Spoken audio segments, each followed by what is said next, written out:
Hello students, welcome to my channel. आज video रे तुम मानकर नवम श्रेणी इतिहास बही राजनीति विज्ञान तृतीय अध्याय प्रथम पाठ भारतीय जातीयतावाद चैप्टर टी प्रश्नोत्तर गुड़िक आलोचना करने ता सहित तुम मानकर परीक्षा उपयोगी important long question short question आलोचना करने। एक नंबर प्रत्येक प्रश्नर उत्तर 60 गोटी शब्द रे लेख। लॉन्ग क्वेश्चन क भारत रे जातीयतावाद विकास किपरि घटिला आलोचना कर। उत्तर समस्त भारतीय हिमालय ठारू कुमारिका पर्यंत विस्तृत विशाल भूखंड भारत वर्ष को निजर मातृभूमि रूपे विवेचना करुथिले और मातृभूमि अखंडता और स्वाधीनता पाई मुक्ति आंदोलन रे ब्रती हेले। टुआई इंग्रेज शासन समय समग्र देश पाई प्रवर्तित एक प्रकार शासन व्यवस्था और प्रशासनिक व्यवस्था न्यायालय व्यवस्था मुद्रा प्रचलन आदि भारतीय मानक मध्य जातीयता भाव सृष्टि करथिला। रेलपथ डाक तार और टेलीग्राफ व्यवस्थार प्रचलन फल जनसंपर्क और राजनैतिक सचेतनता वृद्धि पाइला।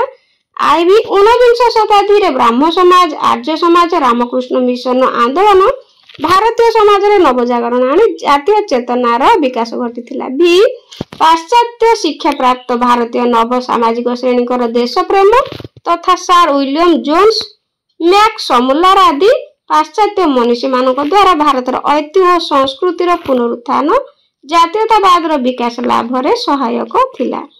बीआई तत्कालीन संवादपत्र गुड़िकर भारतीय जनमतर प्रतिफलन घटुथिबा और सेगुड़िक भारतीय जातीयतावाद प्रतिफलन सदृश थिला। B3I इंग्रेज मानक वर्ण वैषम्य नीति तथा लॉर्ड कर्जन और लॉर्ड लिटन को कुशासन भारतीय जातीयतावाद विकास रे परोक्ष रे सहायक होइथिला। जातीयतावाद कहले तुमे कौन बुझ? Very very important question. जातीयतावाद कहले तुमे कौन बुझ? उत्तर आल्फ्रेड ग्राजियांक मतरे जातीयतावाद संज्ञा हेउची जातीयतावाद एकत्वर राजनैतिक एकतार एवं देशर स्वाधीनतार एक अनुभव जहा जनसमष्टि को एक जाति तथा एक राष्ट्र रे परिणत करिथाय। टुआई जातीयतावाद एक मानसिक अभिव्यक्ति गोटे राष्ट्र रे बसवास करुथिबा व्यक्ति समूह जेतेबेले सेमानक मध्यरे थिबा जाति धर्म वर्ण भाषा और आंचलिक विभिन्नता को भूली जाई देशात्मबोध रे उद्बुद्ध हुअंती सेतेबेले जातीयतावाद जन्म निये। स्वाधीनता और देश प्रेम सहित प्रकृत जातीयतावाद जड़ित।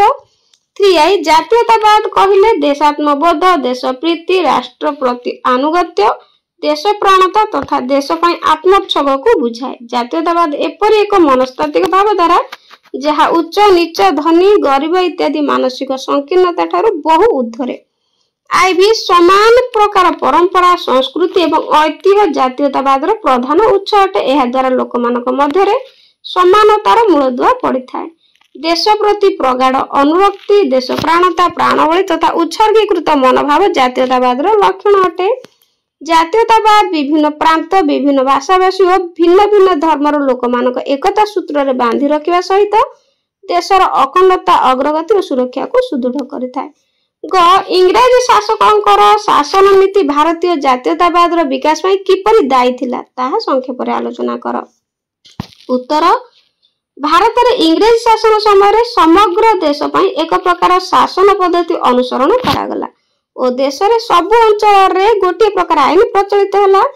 टुआई समस्त भारतीयों पई समान प्रकार प्रशासनिक व्यवस्था न्यायालय व्यवस्था मुद्रा प्रचलन व्यवस्था जोगु भारतीय मानक मध्य एकता मनोभाव सृष्टि होइतिला। 3I इंग्रेज शासक माने भारत रे रेलपथ निर्माण सहित डाक और टेलीग्राफ व्यवस्था आरंभ करथिले जहा फल रे भारतीय मानक मध्य जनसंपर्क वृद्धि पाइला और राजनैतिक सचेतनता अधिक उन्नत हैला। आईबी इंग्रेज बड़लाट लॉर्ड विलियम बेंटिक भारत रे इंग्राजी भाषार प्रचलन कराइले फल रे पाश्चात्य शिक्षार प्रसार हैला। भी इंग्रेज शिक्षा प्राप्त भारतीय माने पाश्चात्य गणतांत्रिक भावधारा विभिन्न देशर स्वाधीनता आंदोलन संपर्क में जानिले एहा सेमानकु मानसिक इच्छा शक्ति जोगाइला और जातीय जागरण सृष्टि में सहायक हैला। 2 नंबर प्रत्येक प्रश्न उत्तर 20 गोटी शब्द मध्य रे लेख। जातीयतावाद मुख्य उपादान संपर्क रे लेख।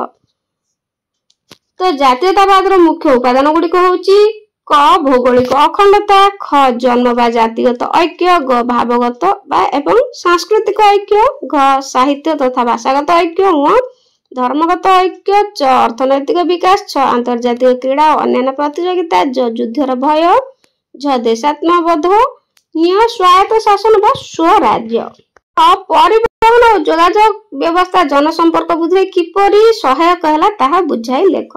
उत्तर रेलपथ और सड़क पथ द्वारा विभिन्न प्रांत मध्य यात्री और माल परिवहन सहज और सुविधाजनक है, फल से मध्य जनसंपर्क वृद्धि है। टुआई से डाक और टेलीग्राफ व्यवस्था द्वारा शीघ्र गोटे स्थान अन्य स्थान को चिठी पत्र तथा संवाद पत्र आदान प्रदान है, फल लोक संपर्क बढ़ला। ग क्यों पाश्चात्य राजनीति विज्ञानी मानक पुस्तक पाठ करी भारतीय माने गणतांत्रिक चिंताधारा उद्बुद्ध हेले। उत्तर जॉन स्टुआर्ट मिल, हर्बर्ट स्पेंसर और एडमंड बर्क आदि पाश्चात्य राजनीति विज्ञानी मानक द्वारा लिखित पुस्तक मान पाठ करी भारतीय माने गणतांत्रिक चिंताधारा उद्बुद्ध होइथिले। ग इंग्रेज शासक माने भारतीय मानक किपरि अर्थनैतिक स्तर रे शोषण करुथिले। उत्तर इंग्रेज माने भारत सस्ता मूल्य रे कंचा माल किनी निज देश को पठाइले और सेथिरु उत्पादित द्रव्य को भारत रे अधिक दाम रे बिक्री कले। टुआई फल भारत कुटीर शिल्प और वाणिज्य क्षतिग्रस्त है। इंग्रेज माने एई भली भाव रे भारतीय मानक अर्थनैतिक स्तर रे शोषण करुथिले। बंकिम चंद्रकर भारतीय जातीयतावादी साहित्य प्रति थिबा अवदान उल्लेख कर। इंपोर्टेंट क्वेश्चन, बंकिम चंद्रकर भारतीय जातीयतावादी सहित क्षेत्र रे साहित्य क्षेत्र रे गुरुत्वपूर्ण अवदान रही। द्वारा रचित उपन्यास आनंद मठ रे से भारत रे जातीयता उपर विशेष गुरुत्व आरोप देथिले। टुआई द्वारा रचित वंदे मातरम संगीत द्वारा भारतीय मानक हृदय रे देश प्रेम जागृत होइथिला। च भारतीय जातीय कांग्रेस रो मूल लक्ष्य कोन थिला। इंपोर्टेंट क्वेश्चन, भारतीय जातीय कांग्रेस रो मुख्य लक्ष्य गुडी कहला जातीय चेतनार अभिवृद्धि, देशात्मबोध भावर प्रसार और जातीय एकतार विकास। एगुडी को भारतीय जातीय कांग्रेस रो मूल लक्ष्य थिला। तापरे 3 नंबर प्रत्येक प्रश्न रो उत्तर गोटे गोटे वाक्य मध्य रे दियो। भारत केउ दिन स्वाधीनता पाइला। भारत 1947 मसीहा अगस्त मास 15 तारिख दिन स्वाधीन पाइला। ख केउ दिन भारत एक सार्वभौम राष्ट्र रे परिणत होला। 1950 मसीहा जनवरी 26 तारिख दिन भारत सार्वभौम राष्ट्र रे परिणत होला। क्यों मसीहा रे भारत रे इंग्रजी भाषा रे प्रचलन होइतला। 1835 मसीहा रे भारत रे इंग्रजी भाषा रे प्रचलन होइतला। तो शॉर्ट क्वेश्चन गुडी को सब जांक इंपोर्टेंट भल भाव रे मन रखिबो। घ क्यों स्वाधीन चेता लेखक मानकर वैप्लविक चिंताधारा भारतीय मानक प्रोत्साहित करथिला। उत्तर माजिनी, गारिबाल्डी, रूसो, मॉन्टेस्क्यू परि स्वाधीन चेता लेखक मानकर वैप्लविक चिंताधारा भारतीय मानक प्रोत्साहित करथिला। किए भीतर बही प्रवाह तत्वर प्रवक्ता थिले। दादा भाई नारोजी भीतर बही प्रवाह तत्वर प्रवक्ता थिले। च किए ब्राह्मण समाज रो प्रतिष्ठाता थिला। वेरी इंपोर्टेंट, ब्राह्मण समाज रो प्रतिष्ठाता किए थिले? राजा राममोहन राय ब्राह्मण समाज रो प्रतिष्ठाता थिले। किए वंदे मातरम संगीत रो रचयिता थिले? उत्तर बंकिम चंद्र चटर्जी वंदे मातरम संगीत रो रचयिता थिले। Royal Asiatic Society of Bengal रो प्रतिष्ठाता किए थिले? William Jones Royal Asiatic Society of Bengal रो प्रतिष्ठाता थिले। मन रखिबो विलियम जोन्स। किए भारतीय जातीय कांग्रेस रो प्रथम अधिवेशन रे सभापतित्व करथिले? मन रखिबो उमेश चंद्र बनर्जी भारतीय जातीय कांग्रेस रो प्रथम अधिवेशन रे सभापतित्व करथिले। तो पिला माने वीडियो केमति लागिला कमेंट रे निश्चित जणाइबा। God bless you.